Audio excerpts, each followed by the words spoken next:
The woods outside Winden are quiet in a way that feels unnatural, as if the trees themselves are holding their breath. Mist curls low to the ground, clinging to roots and rocks, swallowing sound. A teenage boy runs blindly through the darkness, his breath sharp and panicked, his shoes slipping on wet leaves. He doesn't know where he is going. He only knows he must not stop. Somewhere behind him, branches snap. A voice calls out, distorted and distant, impossible to place.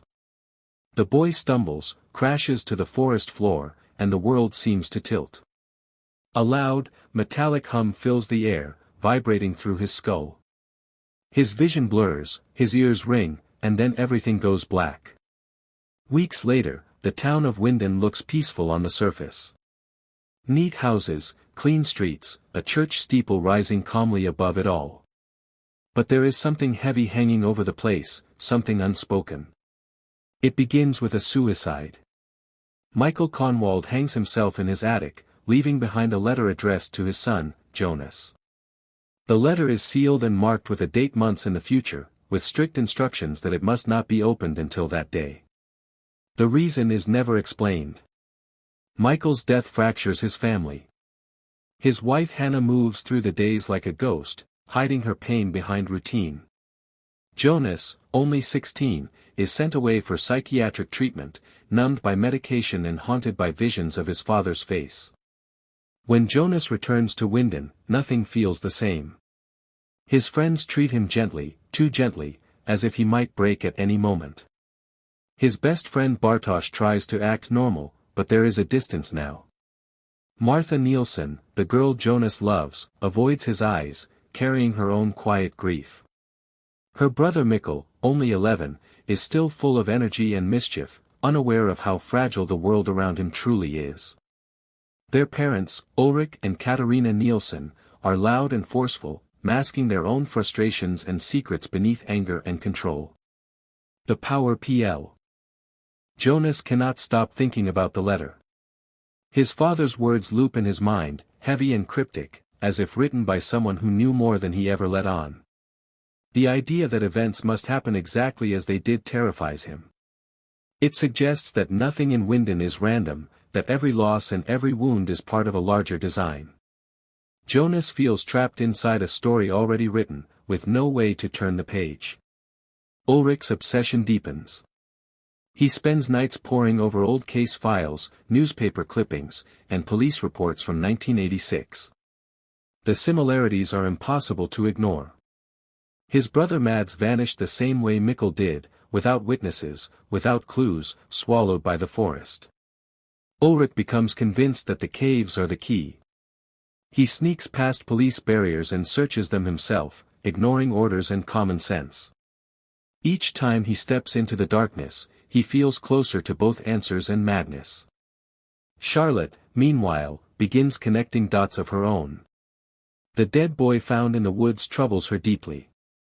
His clothing, his injuries, the strange burns around his ears all point to something beyond a simple crime. She discovers that the boy's clothes are from the 1980s, yet his body is fresh. The impossible conclusion presses against her rational mind, and she resists it with every fiber of her being. Still, she starts keeping notes, timelines, names. Patterns are forming, whether she wants to see them or not. In 1986, Mikkel struggles to adapt to a world that feels like a distorted mirror of his own. Ines Conwald tries to make him comfortable, offering food, warmth, and quiet reassurance. Mikkel insists that he must go home, that his parents are looking for him, but the adult smiles sadly, assuming he is delusional. Ines, however, listens more closely than the others. She notices how specific his memories are, how detailed his descriptions. Something about him feels painfully real. Mikkel is enrolled in school, where he meets a young Ulrich Nielsen. Oh! The weight of what Jonas has learned crushes him. He moves through 1986 like a ghost, watching the pieces fall into place with horrifying clarity. Mikkel begins to fade into Michael, the boy slowly shedding his past and accepting a future he never chose. Ines grows increasingly protective, clinging to him with a quiet desperation that borders on obsession. She gives him pills to help him sleep, pills that also dull his memories. Each dose pushes his old life further away, as if time itself is erasing him. Jonas returns to 2019 carrying a truth he cannot share. The cave spits him back into a world that feels colder than before.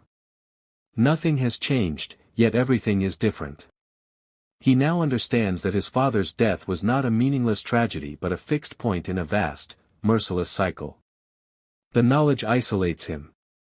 He cannot look at Hannah without seeing the lies that bind her to this loop. He cannot look at himself without knowing that his existence depends on suffering. Ulrich never returns. In 1953, he is arrested, bloodied and incoherent, accused of attempting to murder a child.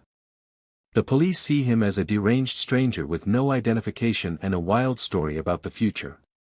His pleas about his missing son sound like madness. He is locked away in a psychiatric institution, screaming that the wrong boy was punished, that everything is still going to happen. No one listens. History quietly swallows him. Helga Doppler, scarred but alive, grows up with a hole carved into his soul. The violence Ulrich inflicted leaves more than physical damage. It twists Helga's path, making him vulnerable to manipulation.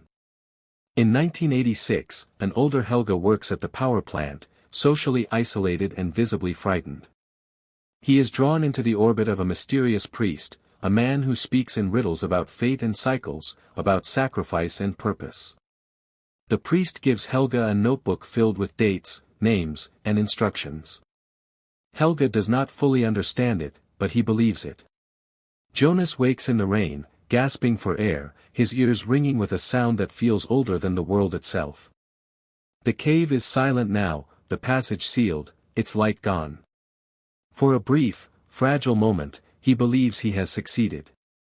Then he looks around Winden and realizes the truth. The town still stands. The pain still exists. Nothing has been undone. Time has absorbed his rebellion and moved on. The consequences of the explosion ripple outward. In 1953, young Helga stumbles through the forest, disoriented but alive, drawn inexorably toward the path that will one day make him a monster in his own eyes.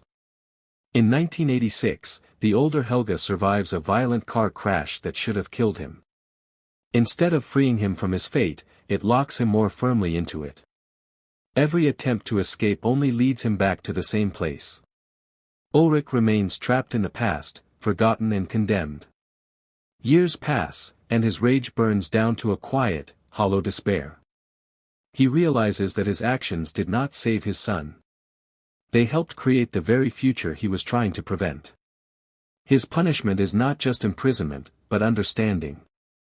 Charlotte pieces together the final fragments. The bodies, the dates, the bunker, the chair. She sees the loop clearly now, a closed system feeding on itself. Yet even with knowledge, she is powerless to stop it.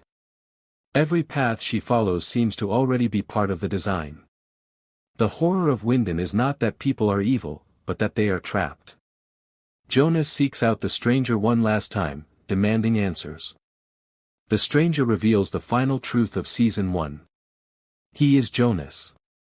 An older version, hardened by decades of loss and failure.